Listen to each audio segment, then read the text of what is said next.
साईनाथ महाराज की जय। श्री सच्चिदानंद सद्गुरु भगवान रमण महर्षि की जय। श्री सच्चिदानंद सद्गुरु भरद्वाज महाराज की जय। गुरुदेव दत्तम। సద్గురు శ్రీ సాయినాథుని యొక్క సన్నిధానంలో అరుణాచలేశ్వరుని తండ్రిగా అప్పగా భావించిన భగవాన్ రమణ మహర్షి తన 17వ ఏట అరుణాచలం రావడం, ఆ వచ్చినప్పటి నుంచి కూడా ఒక మౌన స్వామిగా మౌనాన్ని 3 సంవత్సరాలు పాటించడం, ఆ తర్వాత కావ్యకట్ట గణపతి మహాముని ఏదన్నారు ఎప్పుడన్నా కావ్యకట్ట మహాముని ఆయన తిరువన్నామలై రావడం, ఆయన మహాపండితుడు. కావ్యకంఠ గణప మహాముని చాలా గొప్ప పండితుడు. అటువంటి పండితుడికి కూడా మనసులో ప్రశాంతత లేదు, ఏక సంధ్యాగ్రహి. ఈ పుస్తకాన్ని అక్కడ ఏ పేరు ఒకసారి చూసి ఏ పేరు ఏమో చెప్పగల సామర్థ్యం గల వ్యక్తి, గొప్ప తపస్సంపన్నుడు. అటువంటి వ్యక్తికి కూడా మనసులో ప్రశాంతత లేదు, శాంతి ఉంది, ప్రశాంతత లేదు. అలా తిరుగుదామని వచ్చాడు. వచ్చి రమణ మహర్షిని చూశాడు. రమణ మహర్షిని చూస్తానే ఈ ప్రశ్న వేశాడు, నా ప్రశాంతత లేదు అని. అది ఎక్కడి నుంచి పుట్టిందో ఆలోచించమన్నాడు. దాంతో అతనికి భావస్ఫూర్తి కలిగింది. అప్పుడే మొట్టమొదటి భగవాన్ రమణ మహర్షి, అంతవరకు మాట్లాడలేదు. అప్పుడు ఈయన అంతకుముందు వెంకటరామన్ అని పేరు, భగవాన్ అని పేరు పెట్టారు. భగవానుడు వచ్చి ఆయన్ని నాయన అని పిలిచాడు. అంటే తండ్రి కొడుకుల సంబంధం, అన్నదమ్ముల సంబంధం. నాయన అంటే అన్నసంబంధం. ఇదే కావ్యకంఠ గణపతి ఆయన వినాయకుడు అయితే రమణ మహర్షి సుబ్రహ్మణ్య స్వామి. ఇప్పుడు నాయన అనే పదం వాడాడు కదా, మరి అందరికి నాయన అనే పదం వాడతారు. అప్పుడు ఇప్పుడు అన్నకి నాయన అనే పదం వాడతారు. తండ్రి తర్వాత తండ్రి అన్న, అందుకని నాయన. మాతో మాట మాట్లాడాలంటే మనకు అర్థం తెలియదు. తండ్రి అయిన తర్వాత ఇంటికి పెద్ద ఎవరు అన్నైతే ఆయన తండ్రితో సమానం. ఆ భావాన్ని మనం నింపుకోవాలి. ఇప్పుడు మనం ఏదో చదవడం పూజ చేయడం కాదండి, మన జీవితాన్ని అనుసంధానం చేసుకోవాలి. అన్నదమ్ముల బంధం ఎలా ఉండాలి, భార్యాభర్తల బంధం ఎలా ఉండాలి, అలాగే స్నేహితులు ఎలా ఉండాలి, సమాజంతో ఎలా ఉండాలి, వాటిని అనుసంధానం చేసుకుంటేనే. ఇప్పుడు అనేక మంది మహాత్ములు అవతరించారు. ఈ కలియుగంలో అనేక మంది మహాత్ములు వచ్చారు, అనేక మంది బోధనలు ఉన్నాయి, అన్నీ చదువుతున్నాం, వింటున్నాం. కానీ మన జీవితానికి అనుసంధానం చేసుకోలేకపోతున్నాం. అందుకని మహాత్ములు ఒకరి తర్వాత వస్తూనే ఉన్నారు. ఇప్పుడు మధ్వాచార్యులు వచ్చాడు, శంకరాచార్యులు వచ్చాడు, రామానుజాచార్యులు వచ్చాడు, వస్తూనే ఉన్నారు. ఒక్కొక్కరి విధంగా చెప్తూనే ఉన్నారు. కానీ మనలో తేడా, అందుకని మళ్ళీ జన్మిస్తూనే ఉన్నారు. జగద్గురు ఆదిశంకరాచార్యులు ఎవరి అవతారం అన్నారు? శివుని అవతారం అన్నారు. శివుడి యొక్క అపర శివుని అవతారం శంకరాచార్యులు అన్నారు. అంటే భగవంతుడే మానవ రూపంలో వచ్చాడు. ఇప్పుడు కృతయుగంలో, త్రేతాయుగంలో, ద్వాపర యుగంలో ఒక అవతారం కోసం వచ్చారు. రాముడు వచ్చాడు, కృష్ణుడు వచ్చి కుడి చేతులు ఇచ్చాడు, అయిపోయింది. కానీ ఇప్పుడు ఈ కలియుగంలో ఎట్లా? అందరూ పాపాత్ములే, ఎవరు పుణ్యాత్ములు ఉన్నారు? అప్పుడంటే రాక్షసులు ఉన్నారు. రాక్షసుడు గుర్తుంది కదా, కోరలు ఉంటుంది, కొమ్ములు ఉంటుంది, వాళ్ళు చంపేశారు. మరి కలియుగంలో కోరల కొమ్ములు ఏమన్నది? ఉన్నాయి, లోపలు ఉన్నాయి. ఆ కోరల కొమ్ములు లోపలు ఉన్నాయి. అది కనబడేదట, ఇంక సమితి అందరూ చెప్పేవాళ్ళ.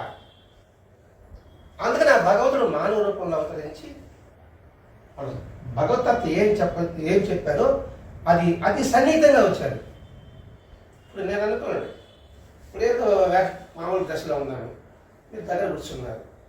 మామూలు డ్రెస్ కాకుండా ఒక కాషాయం రుద్రాక్ష మాలు కారులో దిగి తివాచి పరిచి పూలు తలుపు పూలమాల వేసుకుంటే మీరు ఇక్కడ కూర్చుంటారా?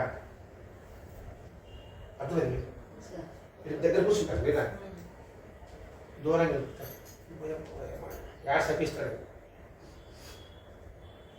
అందుకనే చూడ భగవంతుడు ఎవరు వీళ్ళు పారిపోతారా వీళ్ళు అనేసి మామూలు మానవ పరిచయించారు. అలా అవతరించిన వాళ్ళు శంకరాచార్య చెప్పుకున్నాం, మధ్వాచార్య చెప్పుకున్నాం, రామాచార్య చెప్పుకున్నాం, ఆ తర్వాత మంత్రాల రాఘవేంద్ర స్వామి చెప్పుకుంటున్నాం, వీరబ్రహ్మేంద్ర స్వామి ఉన్నారు, గురునానక్ ఉన్నాడు, యేసు ఉన్నాడు, ప్రవక్త ఉన్నారు, రామకృష్ణ పరమహంస ఉన్నాడు, రమణ మహర్షి ఉన్నారు, సాయిబాబా ఉన్నారు. అంటే ఏంటి? ఒక్కొక్క కాలానికి వస్తూనే ఉన్నారు. ఎంత గర్వించినప్పటికీ కూడా మనలో భేదభావం విడనాడలేకపోతున్నాం. భేదభావం ఎప్పుడైతే ఉంటుందో మనిషి సంకుచిత భావం చేస్తుంది. అంటే నేను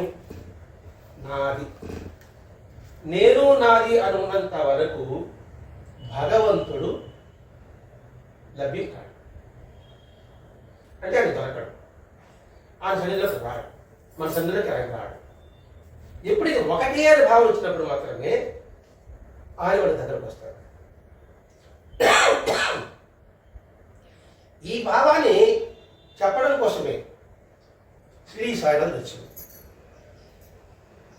రమణ చెప్పాడు, రామకృష్ణ చెప్పారు, కానీ ఎక్కడ మనకి వాడక కులం అని అని మనం అంట కట్టేస్తాం కదండి. ఇప్పుడు బ్రాహ్మణ కులము కాబట్టి అనిపిస్తుంది. ఇప్పుడు బాబాయ్ ఏం చేయడు, ఇంకా కులం లేదు, మతం లేదు, అంతా ఒకటే అని భావం చెప్పాడు. అంతా ఒకటే అయినప్పుడు అందరూ కూడా ఆయన చెప్పిన విధానాన్ని ఆలకించడానికి అవకాశం ఉంటుంది. ఆయన ఏం చెప్పాడు, మనకేం చెప్పాడు, ఆ కులానికి ఏం చెప్పాడు, కులం గొప్పది, ఆ కులం గొప్పది కాదు. ఎందుకని కులం సపరేట్ చేయలేదు? గాలికి ఏ కులం, భూమికి ఏ కులం, నిప్పుకి ఏ కులం, నీరుకి ఏ కులం, ఆకాశానికి ఏ కులం, వాటికి లేదు కులపు శక్తి మనకెందుకు అనేది అద్వైత భావం. ఇప్పుడు ద్వైతము, అద్వైతము, విశిష్టాద్వైతము విన్నాం మనం. ద్వైతము అనేది ఎవరు? మధ్వాచార్యులు. అద్వైతము శంకరాచార్యుడు. విశిష్టాద్వైతము రామానుజాచార్యుడు. ముగ్గురు మూడు రకాలుగా చెప్పారు. కన్ఫ్యూజ్గా ఉంటుంది. ఇప్పుడు ఎవరి అన్నారు ఏ సంగతి అంటే ఒక్కొక్క ప్రాంతానికి ఒక్కొక్క సంస్కారానికి వాళ్ళ భావాలను బట్టి గ్రహిస్తున్నారు. ఇప్పుడు ద్వైతము అంటే ఉండేది రెండు అన్నాడు మధ్వాచార్యుడు. అంటే ఏంటి? జీవుడు వేరు, పరమాత్మ వేరు. జీవుడు పరమాత్మ లోపల ఉంటాడు. వారి సిద్ధాంతం ఏంటంటే మీరు వేరు, మనం వేరు, ఆయన వేరు. కానీ మనం ఆయనకి సరెండర్లో ఉంటాం. ఇది ద్వైతం. లోతుగా ఆలోచిస్తే ఆయన సరెండర్లో ఉన్నాడంటే అర్థం ఏంటి? ఇప్పుడు మీరు బానిసులు, యజమాని. యజమాని ఎవరు సరెండర్? నా సరెండర్లో మీరు ఉన్నారనుకోండి, అప్పుడు నేను చెప్పిన మాట వింటున్నారు అనుకోండి, అప్పుడు మీరు నేను ఎవరు? నా యొక్క భావాన్ని తెలుసుకొని మీరు సేవ చేస్తున్నారు అనుకోండి, నా భావం మీరు చేస్తున్నారంటే మీరు నేను ఒకటే భావం. అంటే ఆ పొడవలో చూసినా కూడా ఒకటే భావం వస్తుంది. కానీ అప్పటి పరిస్థితుల్లో వాటికి ఒకటే అంటే అర్థం కాదు కదా, కనపడతాను కదా. ఇంకా మీరు ఆ స్త్రీలను కనపడతారు, పురుషులను కనపడతా ఉంటుంది, ఎట్లా అనే ఆలోచన వస్తుంది. అప్పుడే చెప్పారు, వారి కంట్రోల్లో ఉండాలంటే మనం జాగ్రత్తగా ఉంటాం. అది ద్వైతం అనుకోండి. ఆ తర్వాత అద్వైతం వచ్చింది. అద్వైతం అంటే ఏంది? రెండు లేదు, ఉన్నది ఒకటే. అది శంకరాచార్య. ఉన్నది ఒకటే. ఉన్నది ఒకటే అనే భావన కలిగినప్పుడు మనసులోని భావాలు, ఆలోచనలు ఎలా ఉంటుంది? సమదృష్టితో ఉంటుంది. ఉన్నది ఒకటే అన్నప్పుడు అంతా సమదృష్టే ఉంటుంది.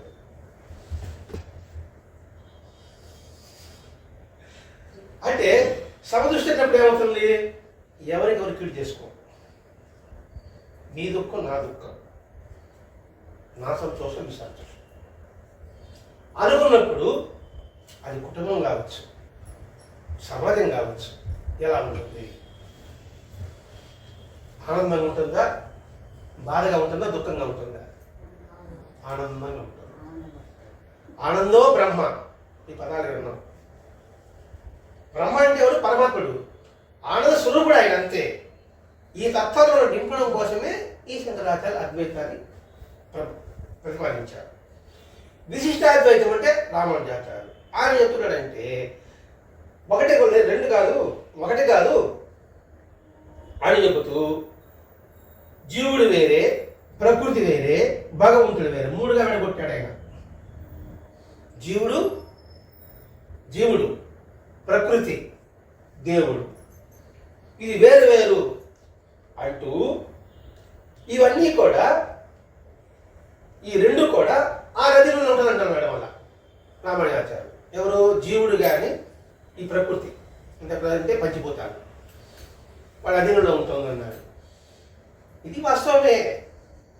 ఇప్పుడు మహాత్ములు వాన ఆగమంటే ఆగింది, నిప్పు ఆగమంటే ఆగింది అంటే అప్పుడు ఎవరి అధీనంలో ఉంది? భగవంతుడి అధీనంలోనే ఉన్నాయి. భగవంతుడు అధీనంలో ఉన్నాయని మరి ప్రత్యక్షంగా కనబడదు కదా. అందుకని ఈ రామానుజాచార్యులు సగుణ రూపం పెట్టాడు. ఇప్పుడు బాబా చెప్పకపోతే, బాబా నేల మీద కొట్టాడు, నిప్పు వచ్చింది, అక్కడే నేను కొట్టాడు, నీళ్ళు వచ్చింది, వర్షం ఆగమంటే ఆగింది. ఇప్పుడు ఆ రూపం కనబడతా ఉంది. ఓ, ఈ నదిలో ఉన్నాడు కాబట్టి ఆయన వేరుగా ఉన్నాడు, ఇది వేరుగా ఉంది అనే భావన.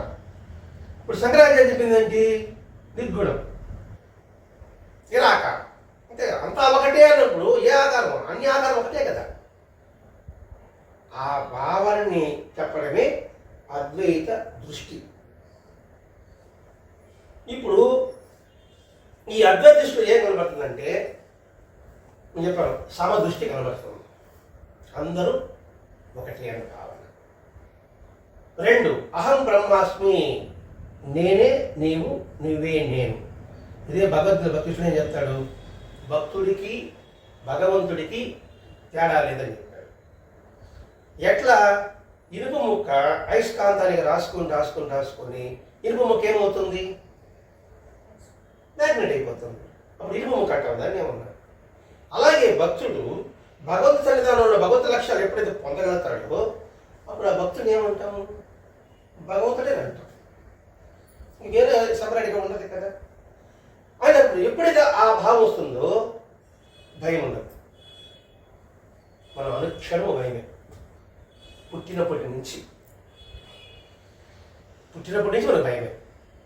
పుడతాం, పుట్టిన తర్వాత నడుస్తాం, భయంగా నడుస్తాం. ఆ తర్వాత స్కూల్లో చేస్తాం, నాకు ర్యాంక్ వస్తుందో రాదా, ర్యాంక్ వస్తుందో రాదా అనుకుంటే వాడు భయపడుతూ ఉంటాడు.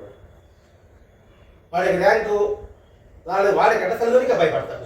సర్కారు బాగా మనిషి చెప్తాడు, అలా భయపడతా ఉంటాడు. అయిన తర్వాత ర్యాంక్ వచ్చింది, నాకు మంచి కాలేజ్ సీట్ వస్తుందా లేదా, మంచి కాలేజ్ సీట్ వస్తుందా భయపడతా కూర్చుంటాడు. సీట్ వచ్చింది, మన ఇంట్లో ఫస్ట్ మనం తెచ్చుకుంటాం, మళ్ళీ అలా తెచ్చుకుంటాం కదా, అది వచ్చింది. ఉద్యోగం ఉంది కదా, ప్యాకేజ్ ఎంత వస్తుందేమో, ప్యాకేజ్ ఎంత వస్తుందో అది వచ్చిందా. పెళ్లి కావాలి కదా, వచ్చి ఎలా ఉంటుందేమో ఇది ఒక భయం. పెళ్ళి అయిందా, పిల్లకాయలు కొడతారు లేదా, పిల్లకాయలు భయం. అక్కడ ఇచ్చా చదువుకుంటారు లేదా కూడా అదొక భయం. అనుక్షణం భయంతో జీవిస్తూనే ఉన్నాడు మనిషి. ఇంకా భయం లేకుండా ఎప్పుడు ఆయన అప్పుడు ఉన్నాడు అనుకుంటే భయరాహిత్యం. ఆయన ఎక్కడున్నాడు? అంతటా ఉన్నాడు, మీ రూపంలో ఉన్నాడు. మీ రూపంలో మంచి సంబంధం తీసుకొస్తాడు, నాకు మీ రూపంలో నాకు ప్యాకేజ్ ఇస్తాడు, మీ రూపంలోనే నాకు నేనున్నాను భరోసా ఇస్తాడు. అంతటా ఉన్నాడని భావన నింపుకున్నప్పుడు అది నేర్పుతుంది అది. అందుకనే బాబా చూడండి, నేనుండగా నీకు భయమేలా. ఇప్పుడు రమణ మహర్షికి చెప్పింది అంతటా ఆలోచించమన్నాడు, ఆలోచించకపోతే మనకి ఎక్కడ ఉందండి. నేనుండా నీకు భయమేలా. ఇప్పుడు వచ్చా నీకు సపోర్ట్ అని అనుకోండి, మీకు అంతేనేమండి. మీకు ఆమె నీకు ఆశ తీర్చదు, కానీ ఆ ఓర్పు చూడండి, ఆ ఓదార్పు చూడండి, మీకు ధైర్యాన్ని ఇస్తుంది ఓదా. ఆ ధైర్యం కలిగి సాయం వచ్చింది. ఎందుకు బాబాను పూజించాలంటూ విమర్శలు వస్తుంటాయి కదండి. అని విమర్శలు బాబాజీ పూజించారు, సాయిబు కదా ఎందుకు పూజించేది? నీకు ఆకారం కావాలన్నా, ఆయనకు ఆలోచన కావాలన్నా, ఆలోచన కావాలి. దాని ఉదాహరణ భాగవతమే. అష్టావక్రుడు అంటే 8 అవతారాలు కలిగిన వాడు. అతడు జనక మహారాజే విదేహుడు. అటువంటి ఆయనకి అనుమానం వచ్చి ఈ అష్టావక్రుడు సమాజం చెప్పాడు. మరి శరీరంతో ఒక రకరకాలుగా ఉంది, ఆయనే సమాజం చెప్తాడు అనుకుంటే ఇవన్నీ మనం భాగవత పరిచయం అంటే గుణాన్ని చూడు, రూపాన్ని చూడవద్దు. ఇవి మనం నేర్చుకోవాల్సింది. అష్టావకుడు అంటే గుణాన్ని చూడు, రూపాన్ని చూస్తావేంటి? మన రూపం కాదు కావాల్సింది, బాహ్యం కాదు, అంత సౌందర్యం గమనించు. అది మనం ఒక్కొక్క సంఘటన తెలుసుకోవాల్సినది. నువ్వు ఏ దేవుడైనా పూజించుకో, ఏ గురువునైనా ఆరాధించుకో, ఇబ్బందే లేదు. వారి పట్ల పూర్తి విశ్వాసం కలిగి ఉంది. ఎప్పుడైతే విశ్వాసం కలిగి ఉంటుందో నీకు భగవత్ అనుభూతి అనుక్షణం కలుగుతుంది. అది అద్వైతం. ఇవన్నీ ఎందుకు చెప్పుకున్నామంటే భగవాన్ రమణ మహర్షి శాస్త్రంలో లేఖలు, ఈ గ్రంథం అంతా కూడా సూర్యుడాగమ గారని బాలమిత్రులతో ఆమె ఆశ్రమంలో ఉంటూ రమణ మహర్షి దగ్గర జరిగిన సంఘటనని ఉత్తరాలను రాసి వాళ్ళని రాసేదన్నమాట. ఒక్కొక్క ఉత్తరం మనకి అద్భుతమైన సందేశం, ఉపదేశం ఉంటుందన్నమాట. ఆ ఉత్తరంలో ఎవరు ఆయన ప్రశ్నిస్తారు. ముక్తి అంటే ఏమిటి, జ్ఞానం అంటే ఏమిటి, దేవుడు అంటే ఎవరు, ఎలా పూజించాలి, ఇట్లా ప్రశ్న వేస్తూ ఉంటారన్నమాట. అప్పుడు ఆయన సమాధానం చెప్తూ ఉంటాడు. ఆ తర్వాత ఆయన జీవితాలలో సమదృష్టి కలిగి ఉంటాడు. అంటే కుక్కల్ని, పాముల్ని, కోతుల్ని అందరి సమానంగా చూస్తుంటాడు. ఆయన ఆచరణ దాన్ని నిరూపించాడు. కానీ ఆచరణ ద్వారా మనకి కొంచెం కష్టంగా ఉంటుంది అర్థం చేసుకోవడానికి. అందుకని ఆయన యొక్క ఉత్తరాల్లో ఒక్కొక్క సందేశం మనకు కనిపిస్తుంది అనమాట. ఆ సందేశం ఒకటే ఈ గ్రంథం. ఈ గ్రంథం వచ్చి ప్రతి మంగళవారం, గురువారం, శుక్రవారం, శనివారం ఆయన చెప్పుకుంటున్నాం. దాదాపు 5 సంవత్సరాలు ఉత్తరాలు అనమాట. ఈరోజు ఉత్తరంలో 253 ఉత్తరం అద్వైత దృష్టి అన్నాడు. ఇప్పుడు చెప్పుకున్నాం ఒకే దృష్టి. ఈ అద్వైతం వచ్చేది మీకు రామాయణం చెప్పుకోవచ్చు వచ్చేది. ఒకే దృష్టి. ఆ ఒకే దృష్టి మనకు కలిగిందంటే అందరికీ పుష్టి. పుష్టి అంటే అందరికీ అన్నాడు పదం. అంతా ఒకటే రోజు చూపించామనుకోండి, అందరికీ పుష్టి. అందరికంటే వారికి మనుషులకైనా, సకల జీవ ప్రాణులకు కూడా. లేకపోతే కోతుల్ని, ఉడతలకి అవి పాతాయి ఉడతలు. దానికి అలవాటు చేసినట్టే రోజు జీడిపప్పు పెట్టడం అలవాటు చేసినాడు ఆయన. జీడిపప్పు తీసి ఎవరు వచ్చి జీడిపప్పు డబ్బాలు కనపడ్డా, ఏమైనా డబ్బా అంత వంటింట్లోకి వెళ్ళిపోయాలి, ఏదంటే పాయసం వేయాలన్నమాట ఆ వంటకాడు. ఇది వచ్చి వేసంగా పెడతాడు, తినలేదు. తినమ్మా భుజమ్మ అంటాడు, అక్కడ తినలేదు. ఉడుతులు కలాడ చేస్తా ఉన్నదే కానీ అది తినమ్మనేసింది. తినడం లేదా జిలుగు పేడ అంటాడు, పాయసం వేసుకుని పోయినామన్నాడు. మరి పాకిస్తాన్లో పాయసం మనకి రాది, దీనికి కావాలన్నాడు. చూడండి అక్కడ ఏ జంతువునైనా అది ఉడత, కోతి అనడండి వారు అని పదం పడతాడు. అతనికి తేడా ఉందా? వారు వచ్చారా అంటారు. కోతులు ఎగబడతా ఉంటాయి. మీరు తిరుగుతున్నామని కష్టమని శాస్త్రం అది కోతులు తిరుగుతూ ఉంటుంది. అది తరంతో ఉంటుంది. ఏంటి వాళ్ళ స్థలంలో మనం వచ్చాము అంటే అడవిలో మన ప్రాస్తం కట్టారు, వాళ్ళతో మనం వచ్చి దాని జరిగేది అన్నాడు. అంటే అది అద్వైత దృష్టి అనేది. ఇప్పుడు అందరికి పుష్టి అన్నాం. ఇప్పుడు ఆ భావం ఉంది కాబట్టి అటు కోతులకి, కుక్కలకి, నక్కలకి, పాములకి, ఆవులకి పుష్టి ఉందా లేదా, మనుషులకి పుష్టి ఉందా లేదా అది చెప్పబోతాడండి ఇక్కడ. ఈ మధ్య ఒక ఆంధ్రుడు ఒకరు తెలుగులో గజేంద్ర మోక్షం కథను ప్రస్తావిస్తూ ఆయన దగ్గరకు వచ్చి పోతన రాశాడు భాగవతంలో. గజేంద్ర మోక్షం తెలుసు కదా, ముసలి ఈయనను పట్టుకుంటుంది. అది చెప్తూ చదువుతూ ఆ గజేంద్రునికి సాక్షాత్కారం గురించి మీ అభిప్రాయం ఏమిటి, ఇదేంటి ప్రశ్న ఇప్పుడు వచ్చాం ఉత్తరంలోకి. గజేంద్రం అని చెప్పి ఆయన సాక్షాత్కారం అడిగాడు కదా, మీ అభిప్రాయం ఏమిటి రమణ మహర్షి అడుగుతున్నారు అనమాట. ఇక్కడ సాక్షాత్కారము అంటే ఏంటి? సాక్షాత్కారం పదం వాడాము అంటే అన్నీ విడగొట్టాలండి. మాస్టర్ గారు ఈ సాక్షాత్కారం అంటే ఏందో సాక్షాత్కారం మీరు చెప్పండి. సాక్షాత్కారం తెలుగు అర్థమైంది. సాక్షాత్కారం అంటే ఇక్కడ ప్రశ్న కాదు, అర్థం చేసుకోవడం కోసం. సాక్షాత్కారం మనం ఇస్తాము అంటే ఏంటి? ఏమని చెప్తాము మనం? భగవత్ స్వరూపం కనపడడం, దర్శించడము. కనపడడం వేరే, దర్శనం వేరే.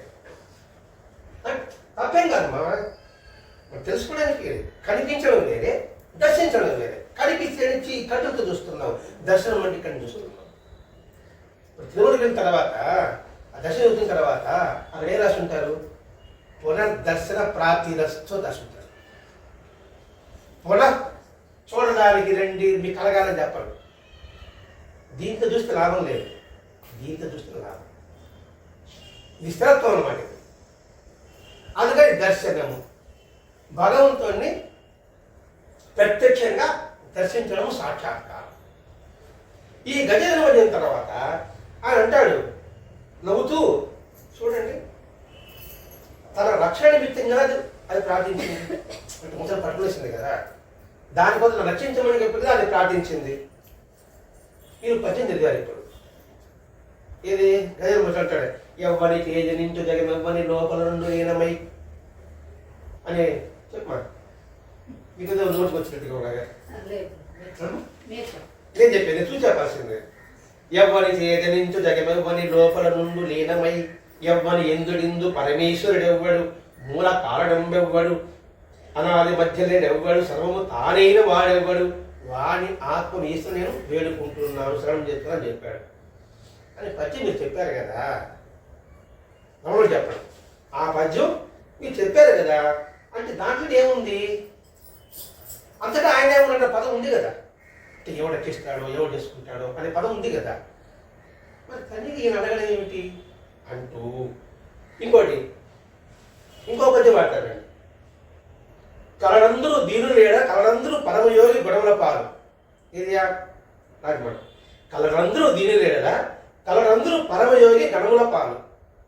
కలడందరూ అన్ని దిశలను కలడు నిండు వాడు కలడో లేడో అని గజేంద్రుడు ప్రార్థిస్తాడు. ఆయన పట్టిన మాట ఇక్కడ చెప్పాడు కదా. కలడు అని చెప్తున్నాడు కదా. అంటే ఉన్నాడనే కదా. ఎక్కడ ఉన్నాడు? దీనుడు ఎందు ఉన్నాడు, సాధువులు ఎందు ఉన్నాడు, అన్ని దిశలా ఉన్నాడు. మరి కలడో లేడు అంటాడు ఏంటి? అది రమణ చెప్పడం. ఈ పద్యం చెప్పారు కదా, కలడు అన్ని దిశలు చెప్పారు కదా. కలడు అన్ని దిశలు అంటే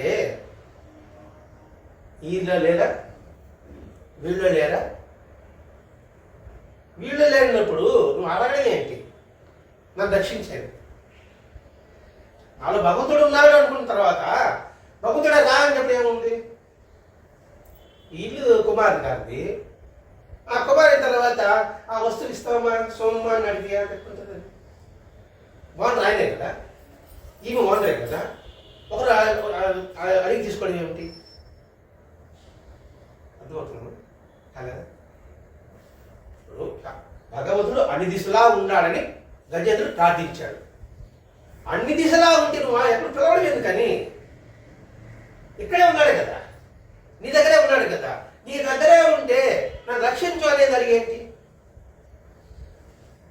డబ్బు బీరువాలో ఉంది.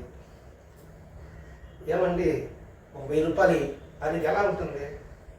ఈరోజు ఉంది కదా, మీరు తీసుకోవచ్చు కదా. మళ్ళీ ఆయన అడగడం ఏమిటి? ఆయన మిమ్మల్ని అడగడం ఏమిటి? మీకు అర్థమైందా? కాకపోతే ఇంకొక దాన్ని చెప్తా, ఇబ్బంది లేదు. ఈ వస్తువులన్నీ నీవే అయినప్పుడు మీరు పోయి ఇంట్లో వాళ్ళు నాకు ఇస్తాను, మీ అబ్బాయి పోయి నాకు వస్తువు ఇస్తానంటే ఎలా ఉంటుందండి? మొత్తం మీదే కదా. ఎంత ఈ ఆస్తి అంతా మీదే అయినప్పుడు మీరు అడగడం ఏమిటి? మీరు దగ్గర తీసుకోవచ్చు, ఇంకా అడగాల్సిన అవసరం కాదు కదా. అలాగే భగవంతుడు అంతటా ఉన్నాడు అంటున్నప్పుడు ఇంకెక్కడో ఉంటే నువ్వు పిలవాలి. మీరు పక్కింట్లో దూరంగా ఉంటే, మీరు వేరే ఊరు ఉంటే మీకు ఫోన్ చేసి చెప్పాలి. మీరు పక్కన ఇక్కడే ఉన్నారు, ఇక్కడే ఉన్నప్పుడు సపరేట్గా వచ్చి మీరు పిలవడం ఏమిటి? ఈ రెండు ఇల్లు మీదే కదా, అంత సపరేట్గా పిలవడం అంటే ఉంటుంది కదా అని నన్ను అంటున్నాడు. మీరు చెప్పిన పద్యంలోనే అన్నారు, అంతా కూడా చెప్తున్నాడు కదా, మరి సర్వత్రా పరమాత్మే గోచరిస్తున్నాడు కదా. అంతా పరమాత్మే ఉన్నప్పుడు అంతా పరమాత్మే, ఇప్పుడు వీడు పరమాత్మే, మీరు పరమాత్మే. అప్పుడు నాకెందుకు బాధ ఉంటుంది? పరమాత్మకి బాధ ఉండదు, భయం ఉండదు, అంటే రాగం అన్నారు. అంతా పరమాత్మలో ఉన్నప్పుడు నాకు సపరేట్గా నాకు బాధ అనే సంగతి ఎవరు? బాధించేది ఎవరు? బాధింపబడేవాడు ఎవరు? వీళ్ళని బాధించలేరు, వీళ్ళని అంతా ఒకటేనప్పుడు సరే, ఈ కుడి చెయ్యి ఎడం చెయ్యి ఇది ఇంకొట్టుకుంటుందా? దీన్ని గెలుపుకుంటుందా? లేదు కదండి. ఎవరు బాధిస్తున్నాడు? వీళ్ళు బాధించాడు. ఎందుకంటే నా కుడి చెయ్యి, నువ్వు బాధపడేదే ఉన్నది కుడి చెయ్యి కాదు, అంతా ఒకటే కదా. అందరూ ఒకటే ఉన్నప్పుడు ఒకరినొకరిని బాధించుకుంటామా, కొట్టుకుంటామా, తిట్టుకుంటామా? ఫ్యామిలీ అనుకోండి, ఫ్యామిలీ ఉన్నప్పుడు కొట్టుకుంటూ ఉండదు కదండి. నువ్వు కొట్టేవాడు ఉన్నాడు, కొట్టించుకునేవాడు ఉన్నాడు. అంతటా పరమాత్ముడే ఉన్నాడన్న తర్వాత ఎవడు కొడుతున్నాడు, ఎవడు కొట్టించుకుంటున్నాడు అని రమణ చెప్తున్నాడు ఆయన. అంటే ఉన్నది ఒకటే కదా, వేరైతే కదా కొట్లాడు. ఒకటే ఉన్నప్పుడు ఎలా కొట్లాడుకుంటుంది? సరే, మనం టూర్ పోతాం. టూర్ బస్సులో ఇక్కడి నుంచి పెద్ద తిరుమలానికి పోతున్నాం. ఈ పెరంబూరులో ఈ మీనాక్షి వీధిలో నుంచి 10 మంది, ఇంకొక వీధిలో నుంచి ఇంకో 10 మంది, ఇంకా ఆ వంటి ఒక 10 మంది, ఇంకో 40 మంది పోతున్నారు. వీడికి ఎవరో తెలియదు. ఈ వీధిలో ఉండేవాడు ఆ వీధిలో తెలియదు, ఆ వీధిలో ఇంకొకటి తెలియదు. బస్సు ఎక్కేస్తాం. ఎక్కిన తర్వాత బస్సులో కూర్చుంటాం. కూర్చున్న తర్వాత తిరుమల ఒక 3 గంటల ప్రయాణం ఉంది కదా. ఆ ప్రయాణంలో ఎంతైనా మనకి మురుకులు చెరువులు ఉంటాయి కదా, దాగిలా వెనక మీరు జీప్ వాపన్ చేస్తారు, మధ్యలో ఈ వాపన్ చేస్తారు, ముందర ఆమె వాపన్ చేస్తారు. వాపన్ చేసి పెరంబూరుని తింటారా, అందరికి పంచుతారా? అందరు పంచుకుంటారు కదండి. మనందరం ఒకటే కథలు పోతున్నాము, మనందరం కుటుంబం. అతను ఒక తప్పు చేయాలనుకోండి, గమని కూర్చుంటారు. మీరేమన్నా మీరు గమని కూర్చుంటారా? తలా దిగు పరిగిస్తారు. ఆవిడ వాళ్ళు జరిపినారు, మీకే సంబంధం, అమ్మతో జరిపి మీకే సంబంధం ఉందా? కానీ మనవాడు మనవాడు మనవాడు ఎంత బతకం అంటే అదండి. అంతా వాడినప్పుడు బాధపడేవాడు ఉన్నాడు, బాధించేవాడు ఉన్నాడు. ఆ విషయం పరిపూర్ణంగా ఉంటే ఎక్కడో ఉంటే ఆడెన్నో వైకుంఠ లోపల ఉన్నాడు, తోట పరిగెత్తాడంట. అదే కదా, ఆయన శంకు చక్రం ఏమి చెప్పకుండా పరిగిస్తాడు కదా మహావిష్ణువు గారు. వచ్చిన పరిగిస్తాడు కదా. ఆ వైకుంఠం ఉన్నాడంట, ఆయన వచ్చి ఊడిపడ్డాడట. అదంతా భావనే, ఇంకేం కాదు. ఏదో సాక్షాత్తు కారము ఏదో చెప్తారు మీరు అని చెప్పి ఆయన మాట్లాడింది. సాక్షాత్తు కారము ఏదో ఒకటి అని మాట్లాడే ఉంటాయి, ఏదో ఒకటి అంటాడు. అంటే ఇక్కడ ఏంది ఇది? అది భావన మాత్రమే. ఆయన ఎక్కడో ఉన్నాడు. మనం సినిమా చూసుకుంటామమ్మా, ఆంజనేయ స్వామి హనుమంతుడు లంకకు పోవాలి. లంకకు పోవాలంటే నాకు శక్తి లేదనుకుంటాడు. అప్పుడు జాంబవంతుడు ఎవరో, జాంబవంతుడు కాదు, అతను ఎవరొచ్చారు ఒక అతను సత్యమంతుడు చెప్పినప్పటికీ మనకు అర్థం కావడం కోసంగా సినిమాలు ఏం చూపిస్తారు?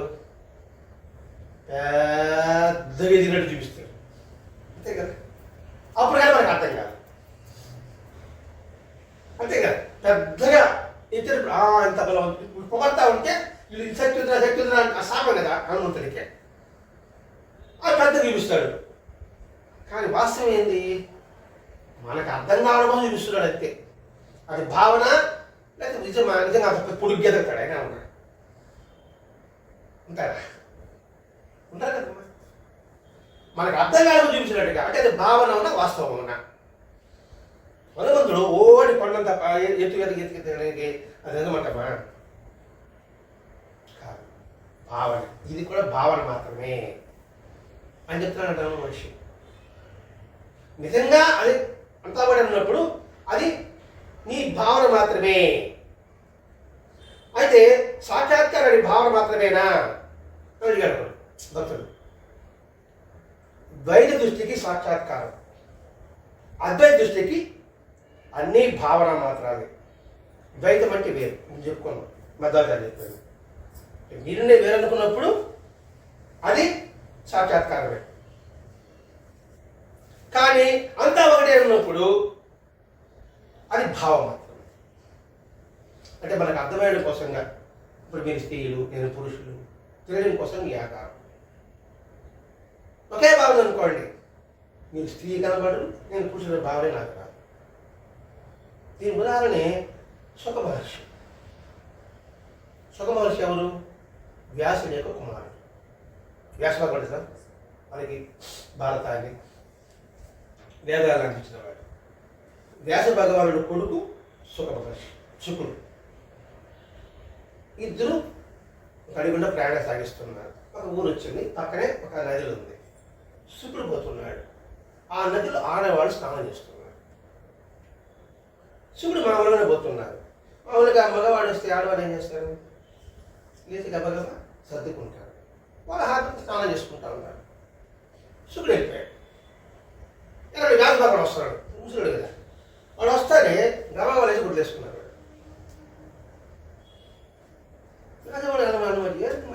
కుర్రోడు పోతా ఉంటే గమ్ముని స్నానం చేసి కూర్చున్నారు. ముసలోడు ఏమి వస్తే ఎట్టిందానంటే, ఆ కొడుకు రావడానికి లోపల నీళ్ళు ఆ కామభావం అంతకుముందు ఉనింది కదా, ఆ భావం నా మాల తాకింది. అందువల్ల నువ్వు పురుషుడి భావన కలిగింది. కానీ శుకుడు జన్మత ఎటువంటి భావం లేనివాడు, అంతా ఒకటే అని భావన కలిగాడు.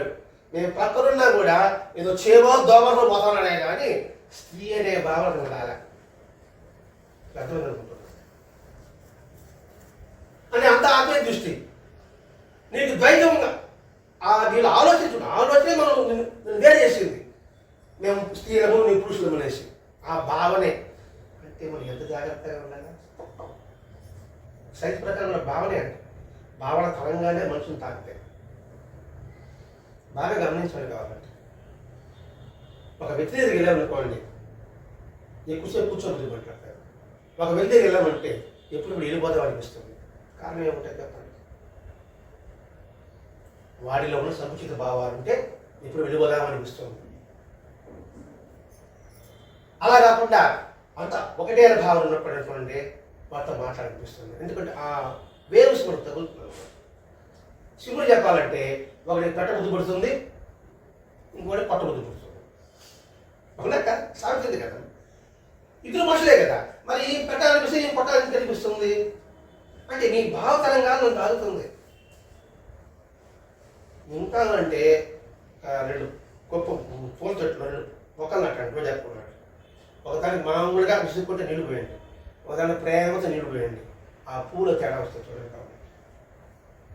ఆ పూలో కొంచెం తేడా కనబడుతుంది, గమనించాలి. అయితే ఈ సైకిల్ అనమాట. అంటే భావాలే కదండి. ఎటువంటి భావాలు ఎంచుకోవాలి?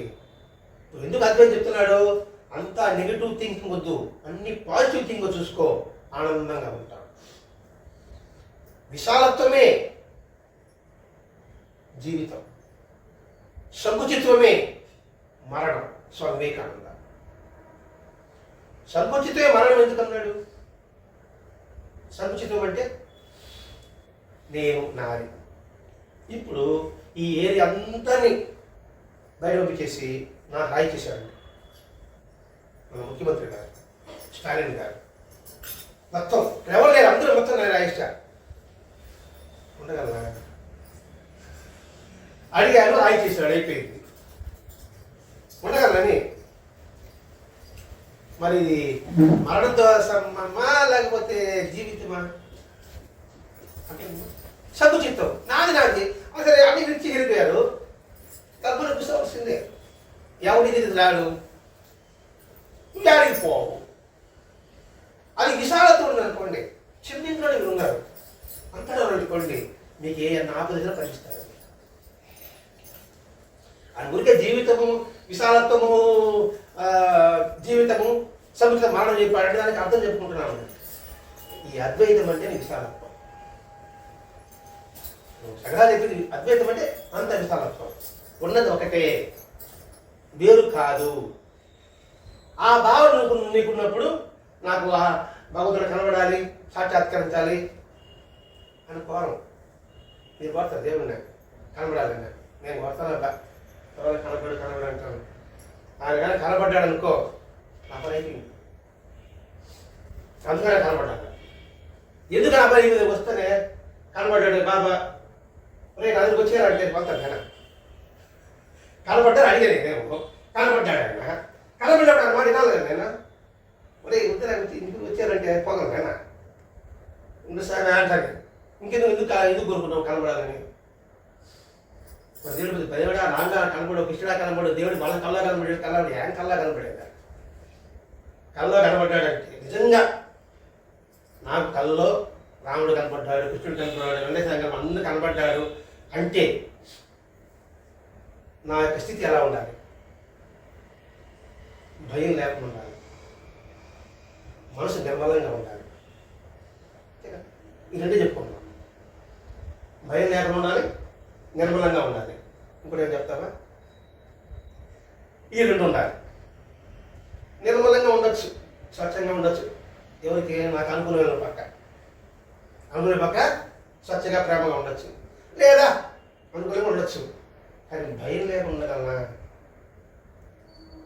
ఇప్పుడు చెప్పాము పుట్టినప్పుడు భయం బావని అక్కడ ఇంత సాగి చెప్తారా నేను. మీరేమనుకుంటారు బా ఇదైతే తీరిపోయండి బాగా భక్తులు అనుకుంటారు. నేను అంతా అవడే చెప్తా, ఇప్పుడు చెప్తే అంతా అవడండి బలి బనే నాకు ఈ బలం మీ మీద వస్తా. ఇంకేంది నాకు భయం నిర్భయత ఉండేది. ఇది రామకృష్ణ పని చెప్పిన మాట అండి. నిజంగానే నాకు దర్శనం కలిగిందేనంటే నువ్వు ఎలా ఉండాలి? నిర్భయత్వం కలిగి ఉండాలి. ఇన్ని విషయాలు చెప్తున్నానండి. ఇక్కడ అద్వైతము అంత ఉంది కాబట్టి ఆ సాక్షాత్పది అతని భావన మాత్రమే అని చెప్పాడు. అంటే ఇక్కడ నిజంగా హృదయపూర్వకంగా మనసారా ప్రార్థిస్తే ఆయన మనకు మార్గం చెప్తాడు, ఖచ్చితంగా చూపిస్తాడు. మనసారా అంటే అద మాయకం కాదు, మనసారా అందరిలో ఆ దైవత్వాన్ని చూస్తే తప్పకుండా ఎవరో ఒకరొకరు మన మార్గం చూపిస్తాడు. మనం చూస్తున్నాం, మన తెలియని మనకి ఎంత సహాయం చేస్తున్నారండి. అది గుర్తించడం లేదు మనం ఏంటంటే మహిమలు అంటే అనుకున్నాంటే ప్రకృతి విరుద్ధంగా కలిస్తే మహిమలు అనుకుంటున్నాం. ప్రకృతి విరుద్ధంగా మహిమలు అనుకుంటున్నాం. ప్రకృతి మనం అడగకుండా అన్నీ ఇస్తుంది, కానీ దాన్ని మనం గుర్తించలేకపోతాం. అది మహిమను ఎందుకంటే అతి సన్నిహితంగా ఉన్నాడు అనుకోండి వాళ్ళు లెక్క చేయం. మనం దూరంగా ఉండేవాడిని మనం లెక్క చేస్తాం. వీడే దగ్గర ఉండేవాడిని మనకు అన్ని చూసేది. చెప్పాలంటే మనకి సామాన్యుల కన్నా కూడా పక్కింటి ఆంటీ అంటూ మనకి గొప్పవాడు, చాక్లెట్ ఇస్తాడు కాబట్టి, ఐస్ క్రీమ్ తీస్తాడు కాబట్టి. ఒడిచిడి పోయే సంగతి వాళ్ళకి ఏం తెలుసా? వాళ్ళు పెట్టుకుందాం వాళ్ళు ఇస్తారు, వాళ్ళు ఇంట్లో వాళ్ళకి తెలుసు అనమాట. అలాగే ఈ ప్రకృతి మనకి గాలి, నీరు, ఇవన్నీ మన వేడి, మన ఒంట్లో వేడి, ఇవన్నీ మనం అడిగితే వస్తున్నాయండి. ఇది మహిమ కాదు అసలు. అసలు ఆలోచిస్తుంది మహిమను ఆలోచించాం ఎప్పుడన్నా. తెలుగు అర్థమవుతుందమ్మా?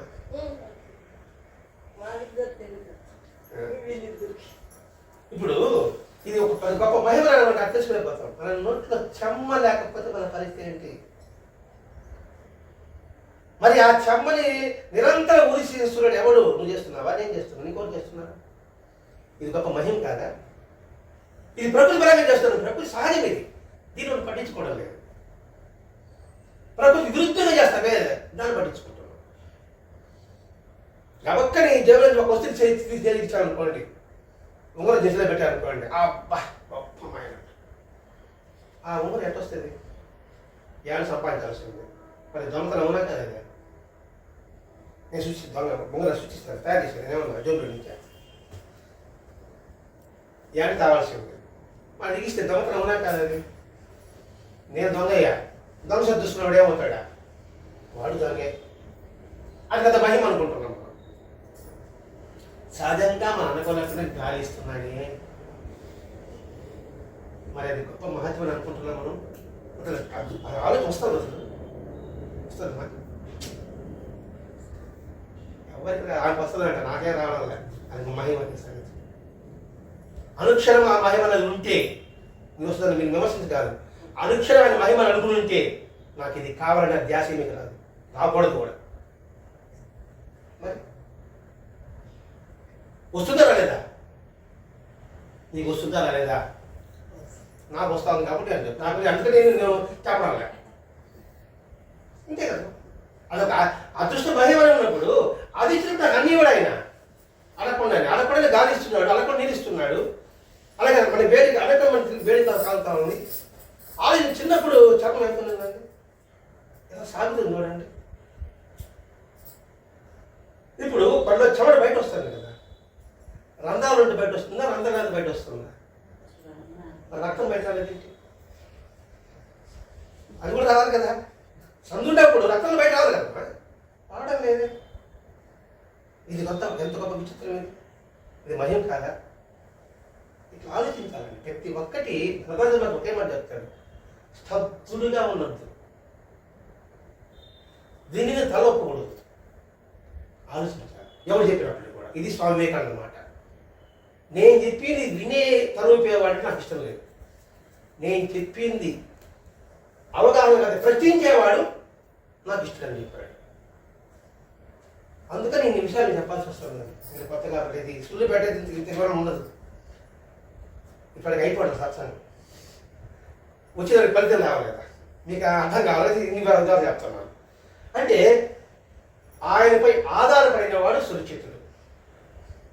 ఆయన అంటే ఒక రూపం కాదండి, ఇక్కడ బాబాను కృష్ణుడే కాదు, పంచభూతాలే భగవంతుడు. ఆయన మీద ఆధారపడి ఉంటే మనం ఎప్పుడు క్షేమంగానే ఉంటాం. ఇక్కడ భగవంతుడి రూపం లేదు, మనం రూపం కల్పించుకుంటున్నాం మన దృష్టి ఏకాగ్రత కుదరడం కోసంగా. అందుకని బాబా ఏం చేశాడు, అన్ని రూపాలు నేనే అన్నాడు. భగరూపాలు కాదు, అన్ని రూపాలు నేనే. నువ్వు ఎవరిని తిట్టినా నన్ను తిట్టినట్టే, ఆ ఒక్క మాట పెట్టుకుని చాలంటే. నువ్వు ఎవరిని ప్రేమగా పిలిచినా నన్ను పిలిచినట్టే అయిపోయినాడు. ఈ రెండు కనుక గుర్తుపెట్టుకుని చాలు. అందుకే ముందు చెప్పినాం, ఒక గురువుని కానీ లేకపోతే ఒక ఇష్టదైవాన్ని కానీ నువ్వు కానీ పూర్తిగా విశ్వసిస్తే, పూర్తిగా పరిపూర్ణంగా విశ్వసిస్తే ఆయన మీరు ఒకటైపోతారు, ఆనందం కలిగిపోతుంది. ఇక్కడ ఫలాని దేవుని రూపం చెప్పలేదు, ఫలాని గురువు అని చెప్పలేదు. ఇప్పుడు గురువుని ఎవరు, వెంకటేశ్వర ఉన్నాడు, రామకృష్ణుడు ఉన్నాడు, రాముడే పెట్టుకో, కృష్ణుడే పెట్టుకో, వెంకటేశ్వరుని పెట్టుకో, పూర్తి విశ్వాసం పెట్టుకో. విశ్వాసం అంటే ఏంటి? ఆయన చెప్పిన మాట మనకి వేదం అవ్వాలి, ఆయన యొక్క జీవితం మనకి మార్గం అవ్వాలి. అలా ఎప్పుడైతే ఉంటుందో ఇంకా సర్వము ఆయన భావనకు వచ్చేస్తుంది కదండి. ఇంత చెప్పాడండి ఈ అద్వైతంలో. ఇది ఒక పరాటి అయిపోయింది. చెప్పండి. ఏది అడగకూడదు, ఇంకా ఆయన మనతో ఉన్నాడని నమ్మినప్పుడు ఏది అడగము అన్నారు కదా, అప్పుడు అడగందే అమ్మాయినా పెట్టదు అన్నారు కదా, అది మామూలుగా మనకి అనుకూలంగా వచ్చితే లౌకికమైన విధానం. నిజంగా అన్ని ఆయనే ఇస్తారంటే అడగాల్సిన అవసరం ఏముంది? ఆయన సర్వజ్ఞాయ నమః అన్నాడా అంటే సర్వజ్ఞాయ నమః అంటే సర్వజ్ఞానం అంటే ఏమిటి? అన్నీ తెలిసేవాడు. అన్ని నాశనం నాకు తెలియదా? నా నుండి ఆయన తీస్తావునా కాదా? తెలిసినప్పుడు అడగడం ఏమిటి? ఇది చివరి స్థాయి. మాట ఈజీ, చివరి స్థాయి. మరి అడగడం తప్ప? తప్పలేదు. అడగడం తప్పవుతుంది. అమ్మ వంట చేస్తూ ఉంటుంది, సాయంత్రం స్నాక్స్ చేయాలి, మా చాక్లెట్ అని అడుగుతూ ఉంటాము. అమ్మకు తెలుసు ఎప్పుడు చాక్లెట్ ఇవ్వాలని, పడి తొందరలో ఉంది, అయిన తర్వాత ఇస్తాం. ఆమె ఇస్తుందని విడిగి తెలుసు, కానీ ఉండబడేదాక అడుగుతూ ఉంటాడు. అడగడం తప్పని చెప్పడం లేదు ఇక్కడ, ఉండబడేలాగా అడుగుతూ ఉంటాడు.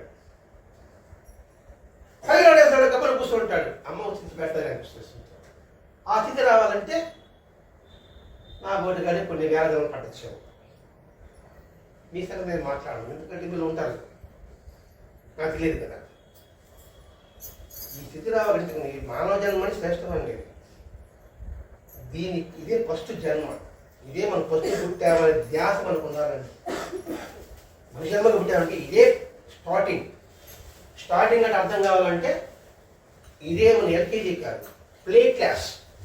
ఈ మానవ జన్మ అనేది ప్లే క్లాస్, ఇది అర్థమవుతుంది.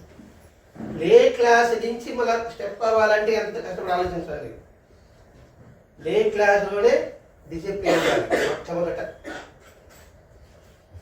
డిసిప్లిన్ లేకపోతే నువ్వు ఫస్ట్ క్లాస్ ఎల్కేజీ పోగలుగుతావా? పోయినా కూడా ఏమైనా సాధించగలుగుతావా? మొట్టమొదటి కాదు, డిసిప్లిన్, క్రమశిక్షణ కావాలి. క్రమశిక్షణ లేకపోతే అన్ఫిట్. ఇప్పుడు ఇండియాలో పెద్ద ఒక 10th క్లాస్కి మంచి మార్కులు వచ్చాయండి. ఇక్కడ సింగపూర్కి పోయినాడు, ఆడ చదువుతానికి మళ్ళీ ఉద్యోగం పరంగా వాళ్ళ పిల్లలు చేర్పించడానికి. అడ్మిషన్ అంటే జనం ఉంటారు కదా, ఒక్కొక్కరిని చేస్తున్నారు అనమాట. సీసీ కెమెరాలు ఉంటాయి కదా. ఈ ఇండియాలో సూపర్ ఫస్ట్ చదివిన వాడిని ఇంటర్వ్యూ పోయేసి కాగితాలు పెట్టారు. ఈ అబ్బాయికి నో సీట్ అన్నాడు. మార్కులు చూడాలి, ఏమి చూడాలి. ఏంటయ్యా పరీక్ష పెట్టాలంటే బయట ఉన్నప్పుడు మీ వాళ్ళు బిహేవియర్ మేము చూసాం. ఇక్కడ నో సీట్ అన్నాడు. అర్థమైంది అనుకుంటున్నాను. భగవంతుడు కూడా మనకు క్రమశిక్షణ చూస్తాను. ఆ క్రమశిక్షణే మనకు నేర్పించడం కోసమే మహాత్ములు ఆలోచించి ఎవరిని విమర్శించడం కాదండి. డిసిప్లిన్ ఎక్కడ ఏడో సీసీ కెమెరా ఉండే దగ్గర కాదు, సీసీ కెమెరా లేని దగ్గర ఉండాలి క్రమశిక్షణ. సీసీ కెమెరా నేను క్రమశిక్షణ ఉంటా, ఏమైనా ఫోటో పడతాను కదా, అది లేనప్పుడు ఉండాలా. అందరూ ఉండేటప్పుడు మర్యాద చేస్తాం గొప్ప కోసంగా, అందరూ లేనప్పుడు కూడా ఆ భావన ఉండాలి. మీకు అర్థమైందో లేదో మరి, నాకు తమిళ చెప్పడం రాదు, అందుకని తెలుగు చెప్తా ఉన్నాను. అంటే చూడండి, ఇది పెద్ద అద్వైతం అంటే శంకరాచార్య చెప్తుందండి. అద్వైతంతో ఉన్నది ఒకటే, ఆ భావనతో చెప్తున్నామండి. సరే మనం ఇప్పుడు చేస్తాం.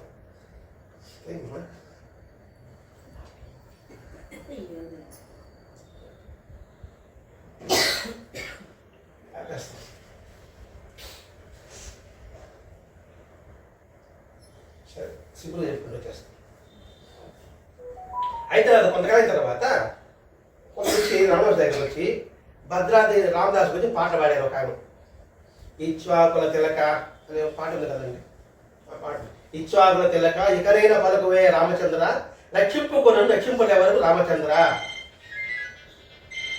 అని రామదాస్ పాట పాడుతుందట ఆయన వచ్చి. ఆయన అయిన తర్వాత ఏమంటాడు, జయించాను సినిమా చూసాం మనం, రామదాస్ సినిమా.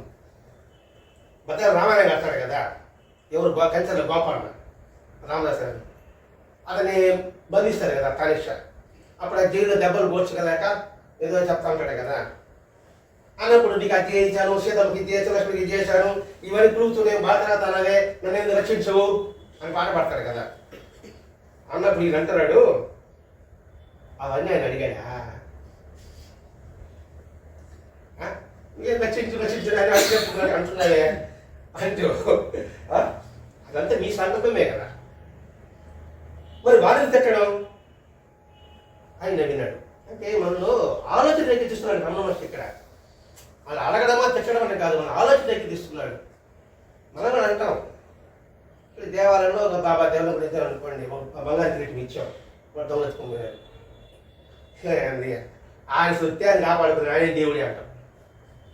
అంటామా? ఆయన అడిగాడు మిమ్మల్ని, పెట్టింది నువ్వు, కాపాడుతుంది ఎవరు? ఇంకే ఆయన కాపాడుకుంటాడా? అది భావం ఇక్కడ అంటూ ఈ విధంగా ఆయన నిందాసు చేస్తున్నారే అన్నారు. అంటే భగవం తిట్టకూడదా? భగవం తిట్టచ్చు కదా అంటాడు ఒకరు.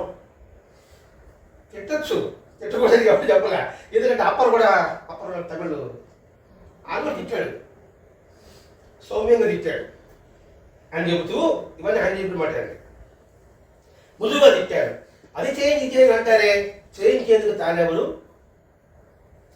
విడిచిన తాను ఎక్కడెవడు కాదు. ఇదే ఆలోచించండి. మనకి పూలమాల మందే, నేను భగవంతుడు పూలమాల వేసా, నీది అదే నాదే అదే, ఆయన చూస్తే ఆయనకి ఇష్టం. అప్పుడు నేను చేయించాను ఏంటి? ఈ సృష్టి పంచపద అంటే పూలు వచ్చినాయి, అది నేను సృష్టించలే, నేను డబ్బులు ఇచ్చాను కదండి. డబ్బులు ఎక్కడి నుంచి వచ్చింది? సంపాదించాను. సంపాదించి ఎక్కడి నుంచి వచ్చింది? తెలివి వల్ల వచ్చింది. తెలివి ఎక్కడి నుంచి వచ్చింది? గుండె 70 సార్లు కరెక్ట్ కొట్టుకుంటే నీకు తిరిగి వచ్చింది. మరి గుడ్డు కొట్టించుకున్నాడు ఎవడు? నువ్వా? నాకు నా తిరిగింది ఇంత సంపాదించాలంటే నీ తిరిగి అయిపోయింది. ఇక్కడ ఒకసారి 1 నిమిషం ఆగినాడు చాలు తిరిగి అది పోయిందా అని చెప్తున్నాడు. ఇక్కడ ఇచ్చేవాడు ఎవడు, చేయించేవాడు ఎవడు అన్నాడు. భగవంతుడు భక్తుడు అనుకున్నంత వరకు అది ఉండేదే కదా అన్నాడు ఇంకొకడు. అంటే వేరు అనుకున్న తర్వాత నేను ఇచ్చేది అంటాను, కానీ భగవంతుడు మన భక్తులము ఈ భేదం ఉన్నంత వరకు ఇచ్చేది అంటాం. అదేనైనా నేను కూడా చెప్పేది, వేరే భావంలో అది కరెక్ట్, కానీ వాస్తవం ఆలోచించు, ఉన్నది ఒకటే. అప్పుడు ఇదంతా ఉండదు. నేనే నీవుగా అయినప్పుడు ఇక చేసేది ఎవరు, చేయించేది ఎవరు? మనందరూ ఒకటే అన్నప్పుడు ఇంకొకరు ఇచ్చి కూర్చోడం ఏమిటి? మీ ఇంట్లో మీ వారికి కావాలి తీసుకోండి అంటారా, మీ వారికి మీరు తీసుకోమంటారా? ఉండేదానికి మీరే కదా అది అని చెప్తున్నాడు ఇక్కడ. అంటే దీనినే పరాభక్తి అంటారు కదా అన్నాడు ఇంకొకడు. ఇక్కడ పరాభక్తి అంటే ఒకటే అండి. పరాభక్తి అంటే పరగణ భక్తి కాదు, సర్వాంతర్యామి. పరాభక్తి అంటే ఆయన సర్వాంతర్యామి, సాక్షాత్తు అంతటా ఉన్నాడు అనే భావనే దాన్ని పరాభక్తి అని అంటారండి. అంటే దీన్ని బట్టి మనకేం చేసుకోవాలి? ఇప్పుడు అద్వైతం అంటే పరాభక్తి, పరాభక్తి అంటే అంతటా ఉన్న సర్వాంతర్యామి అంటాను. సర్వాంతర్యామి నామః అని స్తోత్రం చెప్తాను కదండి, అది ఏ దేవుడికే చెప్తాను. సర్వవ్యాపకాయ నమః, సర్వసమర్థాయ నమః అంటాం కదండి, అది రావడానికి. సర్వసమర్థుడు ఆయన కాడిది ఏముంటుంది అంటే అండి, భగవంతుడు మనం కోరిన వెంటనే ఇచ్చాడు అంటే గుర్తేంటి? మన మన మన నీకున్న విశ్వాసాన్ని ఆయన ప్రకటించాడు, అడగత ఇచ్చాడు కాబట్టి. ఇంకొందరికి ఆలస్యం చేశాడు. దాని అర్థం ఏమిటి? నీలో సహనం ఉందా లేదని కొంచెం ఆలస్యంగా నీకు ఇచ్చాడు. ఇంకొకటికి అసలు ఇవ్వలే లేదు అంటే మన మాట వినలేదు అంటే దాని అర్థం ఏంటి? నువ్వు అడిగేది ఇవ్వడు, నీకు కావాల్సింది ఇస్తాడు అని దాని అర్థం. తేడా ఉంది కదా. ముందేమో మన విశ్వాసానికి కరెక్ట్గా ఉండాలని ఇచ్చేసాడు, ఇంకొకటికేమో ఆలస్యం చేశాడు అంటే సహనం నేర్చుకోవాలని ఇచ్చాడు. ఇంకొకటికేమో ఇవ్వలే అంటే ఏమిటి? నీ కోరేది నీకు మంచిది కాదురా, నీకు ఇవ్వాల్సిన ఇస్తాను చెప్పి అని దాని గుర్తు. ఇట్లా అనేక విధాలు ఉంటాయండి ఇక్కడ. కాబట్టి ఈ భావాన్ని తెలుసుకుంటూ వాటి కట్టేసి అద్వైత భావం అంటే ఉన్నది ఒకటే, దృష్టిని బట్టే సృష్టి. సింపుల్ చెప్పాలంటే నీ చూపును బట్టే సృష్టి. నువ్వు ఏ భావంతో చూస్తావో ఆ భావమే నీకు కనపడతాడు. చెడ్డవాడు అనుకుంటే చెడ్డవాడే కనపడతాడు, మంచివాడు కూడా మంచివాడే కనపడతాడు. అది చెప్పాలంటే కామెర్లు ఉంటే లోకమంతా ఎలా కనపడుతుంది వాడికి? కామెర్లు జాండీస్ పచ్చగా కనపడతాడు. చిన్నప్పుడు అద్దాలు వేసుకుని ఉంటాం, తిన్నాను పోయినప్పుడు బ్లూ అద్దాలు, ఎర్ర అద్దాలు. అదే ఎర్రగా ఉంది, ఎర్రగా ఉంది, అదే అరే బుడుగా ఉంది, బుడుగా ఉంది, అదే ఏమన్నా. ఇక్కడ భావం ఎలా ఉంటుందో అలానే ఈ సృష్టి అంతా నీకు కనపడుతుంది. కాబట్టి ముందు నీ దృష్టిని మార్చుకో, ఈ దృష్టి కాదు అంతా దృష్టి మార్చు. ఎప్పుడే అదృష్టి మార్చుకుంటావో అంతా ఒకటే అన్నవారు కలగదు. అంతా ఒకటే అన్నవారు కలిగించడం కోసమే మహాత్ముల యొక్క అవతరణ. అది రమణ మహర్షి కావచ్చు, రామకృష్ణ మహర్షి కావచ్చు, ఏ మహాత్ముడైనా కావచ్చు, అభయాలు కావచ్చు, అప్పలు కావచ్చు, చాలా మంది ఉన్నారు. పెరియ పురాణంలో ఎంతమంది? 63 మంది ఉన్నారు. పెరియ పురాణం చదివారు ఎప్పుడైనా మీరు? అందులో ఒక్కొక్క చదవండి, ఒక్కొక్క అద్భుతమైన జీవిత కథ. మహాత్ముల యొక్క జీవిత కథే మనకు ఆదర్శం అంటే. మాటలు ఎన్ని చెప్పినా అర్థం కాదు, తలొప్పుతాం అంతే. వింటాం, వినిపించుకో. హియరింగ్ అంటే వినడం, లిసన్ అంటే వినిపించుకోవడం. వినిపించుకుంటే ఫలితం, వింటే ఫలితం లేదు. ఈ చెవులు విని దేవుడు చేస్తాడు. నేను ఇంకా చెప్పాలనిపిస్తాను. 3 బొమ్మలు ఒకే బొమ్మలో ఉంది, 3 ఒకే బొమ్మలు ఒక రాజు తీసుకొచ్చారు. దీంట్లో ఏది మంచి బొమ్మ అని చెప్పన్నాడు. చూస్తే ఎక్కడ తేడా కనపడలేదు, ఏం మనసు కూడా తేడా లేదు, అంత ఒకటేగా ఉంది.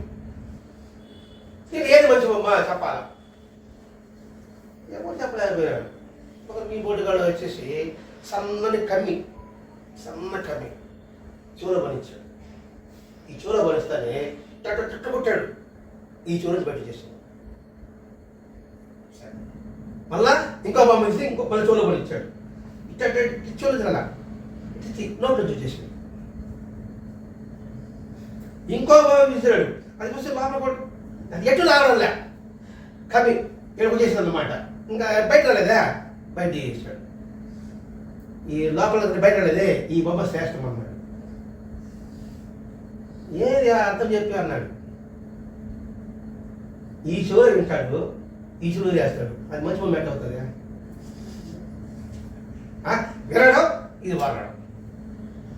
ఇంకొకటి వీడు నోటు వచ్చింది కదా, వీడు వింటాడు, అదే మాట్లాడతాడు, కానీ ఆచరణ మాత్రం ఉంది. ఇంకొకటి ఉన్నాడు, వీడు లోపల ఉన్నాడు, లోపల పెట్టుకున్నాడు వెళ్ళదంతా కూడా. ఎప్పుడైతే లోపల ఉంటుందో వాడు ఆచరిస్తాడు. ఉదయం గుర్తు పెట్టుకుని ఆచరిస్తాడు. కానీ మన పరిస్థితి ఎలా ఉంది ఇప్పుడు? నా పరిస్థితి ఇది చూడండి. ప్రస్తుతానికి ఆ బొమ్మలో ఉన్నాను నేను. ఇప్పుడు ఆ బొమ్మలో వచ్చి ఈ బొమ్మలోకి వచ్చాను నేను. కొంచెం గొప్ప చెప్పుకోవాలి కదా, ఇట్టిని ఇటు చెప్పడం. లోపల ఉన్నారు కదా, లోపల ఉండడానికి అందరం ప్రయత్నం చేయాలని ప్రయత్నించాము. ఈరోజు సత్సంగం ఈ ఇంట్లో ఆయన పెట్టి మిమ్మల్ని కాస్త చెమట్లో కాస్త ఇబ్బంది పెట్టి కాస్త అర్థం తెలుసుకోవడానికి ఈరోజు మనకి రమణ మహర్షి లేఖల ద్వారా, రమణ మహర్షి లేఖలు అండి నేను చెప్పేదంతా కూడా రమణ మహర్షిని ఇచ్చాడు. రమణ మహర్షి లేఖలు సూర్యనాగంగా రాస్తాను. ఆ ఒక్కొక్క ఉత్తరం ఇది దాదాపు 253 ఉత్తరాలు వచ్చాం. ఆ ఉత్తరం సారాంశం మన ఉన్నతి చేయాలని మనందరికీ కూడా భగవంతుని కలగాలని స్వస్తి. శ్రీ సచిదానంద సద్గురు సాయినాథ్ మహారాజ్ की जय. श्री सच्चिदानंद सद्गुरु भगवान रमण महर्षि की जय. श्री सच्चिदानंद सद्गुरु भरद्वाज महाराज की जय.